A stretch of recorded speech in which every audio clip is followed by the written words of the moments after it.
Hello, 10 plus 1 vector students. Hope your studies are going very good and you're rocking in studies. Students, we have done so many basic topics on vectors like parallelogram law, triangle law, polygon law, then couple of tips regarding the concepts of uses of the vectors, right? Relative velocity. Actually vector एक ऐसा chapter है जो एक unending chapter है in the entire mechanics. ये चलता ही जाएगा.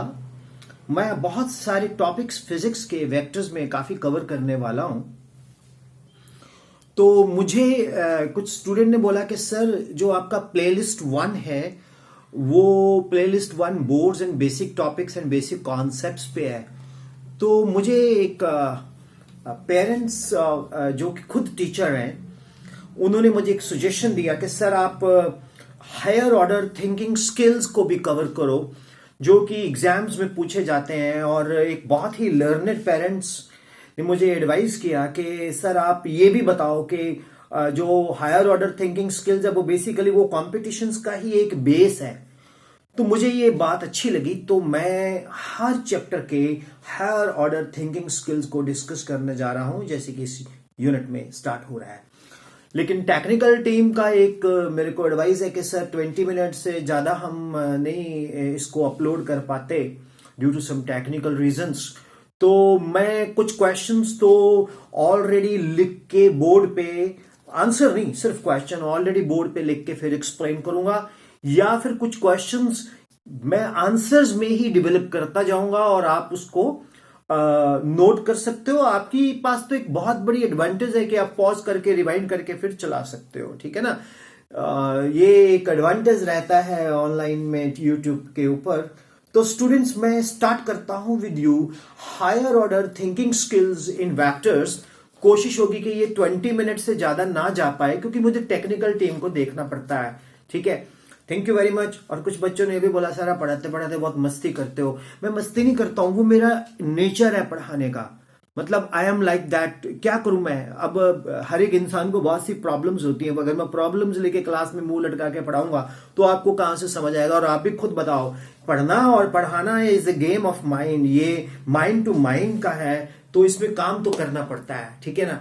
तो इसलिए स्टार्ट करते हैं. क्या बोला करता हूं, दुनिया में रहना है तो काम करो प्यारे, पढ़ाई करो सुबह शाम मेरे प्यारे. ठीक है. स्टार्ट करते हैं. Higher order thinking skills for the vectors. Right. तो डियर स्टूडेंट्स, पहला क्वेश्चन मुझे बच्चों ने पूछा कि sir express briefly number 1 couple, number 2 work, number 3 impulse, number 4 current, number 5 time are vectors और स्केलर्स. ठीक है. देखो स्टूडेंट्स, मैं आपको सबसे पहले कपल के बारे में बताता हूं. कपल आप बहुत डिटेल में स्टडी करोगे. चैप्टर है centre of mass and rotational motion. लेकिन स्टूडेंट्स आपको बताते हैं कपल क्या होता है. When two equal and opposite forces acts parallel then they constitute couple. और कपल का इफेक्ट होता है टर्निंग और ये रिप्रेजेंटेड किया जाता है बाय टॉर्क. तो कपल जो है that is represented by torque. Torque is vector r cross F. तो ये वेक्टर आर है, ये वेक्टर एफ है. तो ये टॉर्क है, इसके बीच में एंगल थीटा है. तो ये r F sign theta n cap. तो माय डियर स्टूडेंट्स, आप देखते हो कि अगर ये R क्रॉस F है तो ये टॉर्क ऊपर को जाएगा, और अगर ये F क्रॉस R है तो ये टॉर्क डैश हो जाएगा, ये नीचे को जाएगा.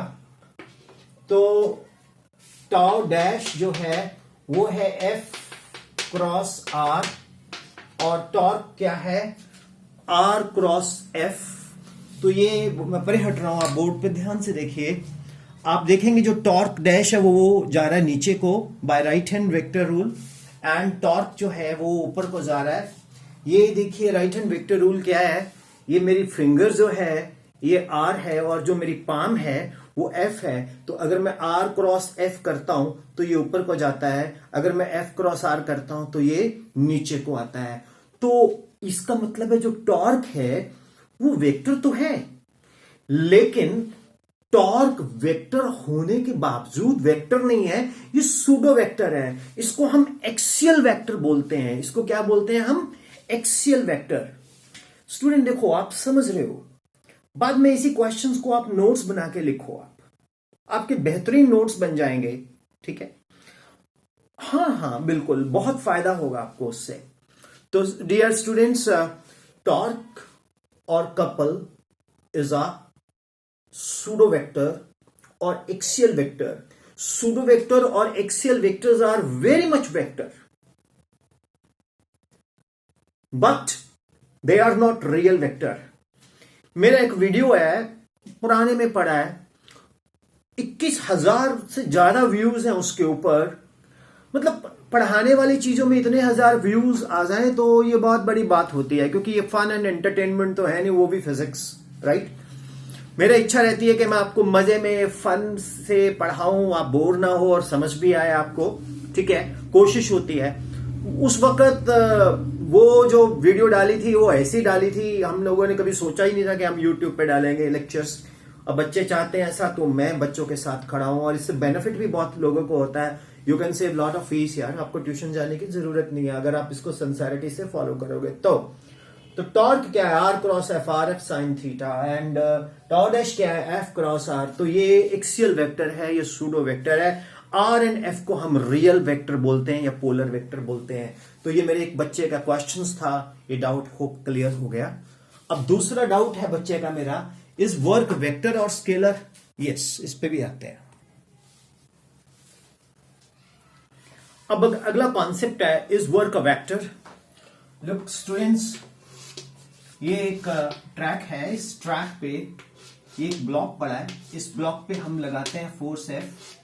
तो ये फोर्स के दो कंपोनेंट बन गए, रेजोल्यूशन ऑफ वेक्टर। एक बन गया एफ कॉस थीटा और दूसरा बन गया एफ साइन थीटा।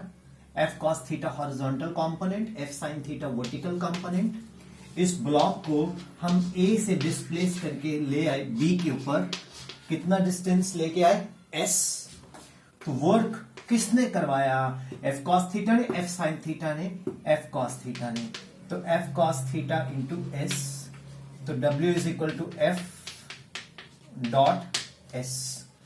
तो work is a dot product of the two vectors force and displacement. तो work is a dot product of two vectors force and displacement. तो work is a scalar quantity and ये work पर energy में भी हम करेंगे। शायद मैंने पिछली वीडियोस में भी डाला हुआ है, लेकिन फिर भी आपने पूछा है तो मैं बता देता हूं। अगला आपने पूछा इम्पल्स। इम्पल्स जो होती है, ये इम्पल्स टॉपिक्स भी मैंने कवर किया है। J is equal to F t, आप इम्पल्स का टॉपिक देखिए, उस पर मैंने डिटेल बताया, वाई टू वेस्ट टाइम। ठीक है, करंट के बारे में भी मैंने आपको बताया। इनिशियली जब वेक्टर्स की बात हुई थी तो मैंने बोला था करंट जो है वो स्केलर क्वांटिटी है। तो current is basically A dot product of current density into the area vector J dot ds। इसकी टेंशन मत लो, आप डिटेल में 10+2 में पढ़ेंगे। अगर आपको अभी से है तो जब मेरा करंट का चैप्टर आएगा स्टार्ट, प्लेलिस्ट में जाना, वहां मैं प्रूव करूंगा ये चीज। Current is a dot product of current density into the area vector. फिर उसके बाद आता है टाइम। टाइम के बारे में मैंने वेक्टर्स की इंट्रोडक्शन में बताया था कि time is, we don't know. मैं तो टाइम को स्केलर भी नहीं बोलता, लेकिन बुक स्केलर बोलती है। I don't know time sir, time क्या है, लेकिन फिर भी हमें आंसर तो करना पड़ेगा, क्योंकि विपिन सर थोड़ी ऑथेंटिक है। अभी विपिन सर का अपना सोच है कि टाइम के बारे में हम जानते नहीं है। टाइम इज अ स्केलर, आपने ये लिखना, मार्क्स ले लेना। वेदर टाइम इज वेक्टर और scalar, time is a scalar.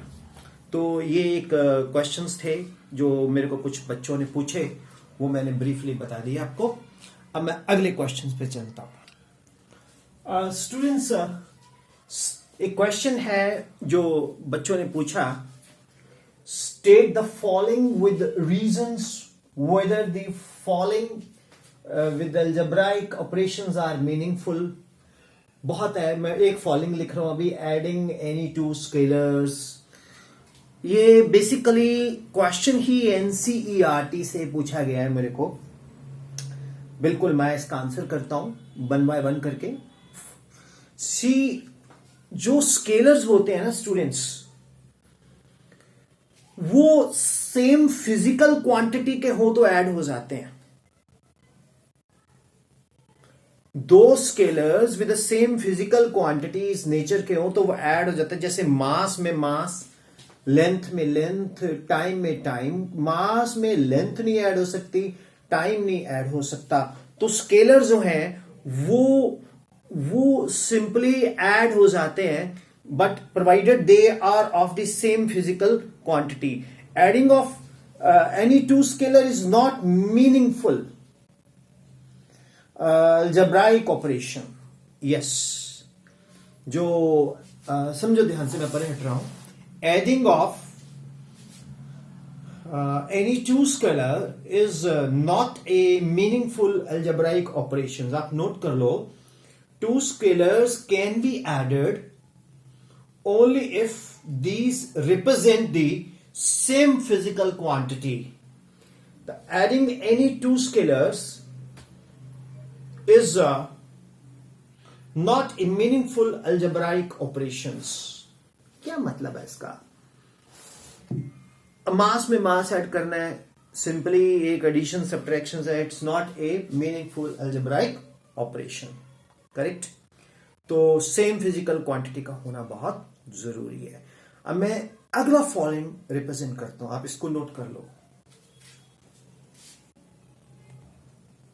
Students. जो नेक्स्ट इस एनसीईआरटी क्वेश्चन में पॉइंट है, adding a vector to a scalar of same nature। ध्यान से देखो, adding a vector to a scalar of a same nature.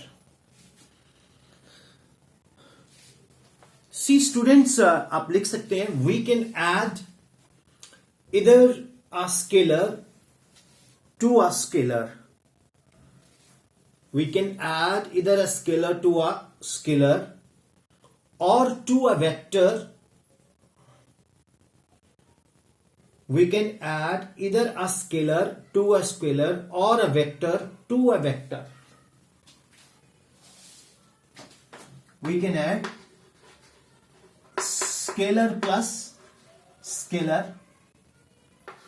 or vector plus vector, scalar plus vector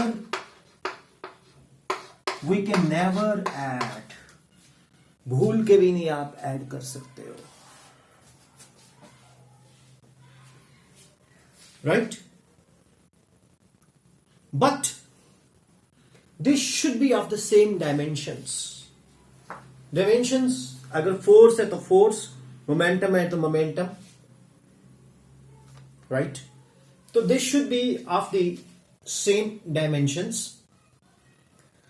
okay, for example, अगर आप torque vector है और एक vector आप work ले लेते हैं तो दोनों के सेम डायमेंशंस है। टॉर्क वेक्टर है, अभी अभी मैंने सिखाया आपको, वर्क स्केलर है, डॉट प्रोडक्ट है। तो वर्क एंड टॉर्क को हम ऐड नहीं कर सकते, हालांकि उनकी डायमेंशंस सेम है। कभी कभी इस तरह का भी धोखा हो सकता है। अगर आपसे पूछा जाए कि भैया can you add work into torque because they have the same dimension? No, because work is a scalar and torque is a vector. Of course it is an axial vector और pseudo vector. बहुत से बच्चे बड़ी बार पूछते हैं कि sir pseudo vector real vector नहीं है। मैं कहना, सर फिर ये वेक्टर्स ने क्या है, स्केलर है? नहीं भैया, है तो ये वेक्टर, लेकिन ये एक्सियल वेक्टर है। अंडर गिवन कंडीशंस इनका डायरेक्शंस होता है। ख्याल है मेरे बच्चों? समझ आया ये पॉइंट? अगला पॉइंट हम लेते हैं फॉलोइंग्स में, राइट? नाउ स्टूडेंट्स, अगला पॉइंट क्या है? अगला क्वेश्चन है, हम कर क्या रहे हैं, state the following with the reasons whether the following with algebraic operations are meaningful. ये एनसीईआरटी का क्वेश्चन है। तो मैं अब थर्ड पार्ट पे जा रहा हूं, multiplying any vector by any scalar, क्या हम किसी वेक्टर को किसी भी स्केलर के साथ मल्टीप्लाई कर सकते हैं? Yes students, it is permissible. हम किसी भी वेक्टर को किसी भी स्केलर के साथ मल्टीप्लाई कर सकते हैं। It is very much permissible. For example, force जो है वो मास इंटू एक्सेलरेशन है। तो अगर हम मास का वैल्यू इंक्रीज करते जाएंगे तो फोर्स का वैल्यू और इंक्रीज करता जाएगा, keeping the same acceleration.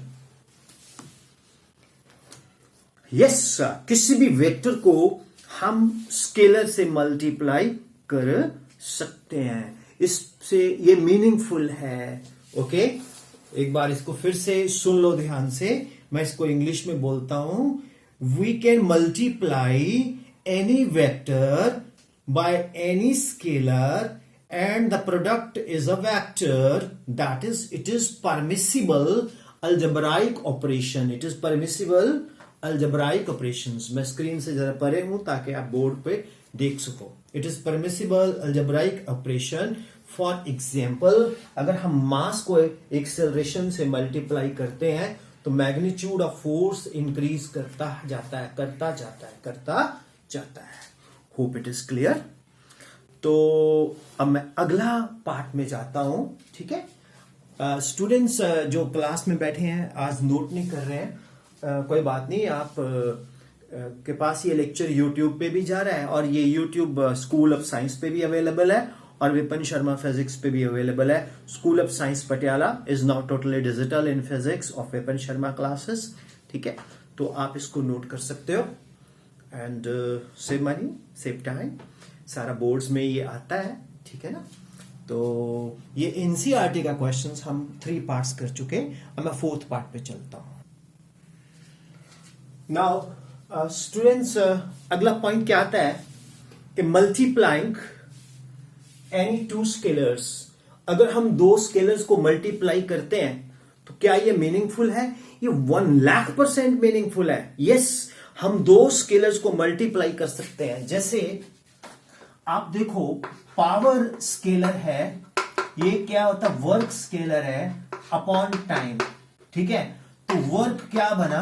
Work is equal to power into time.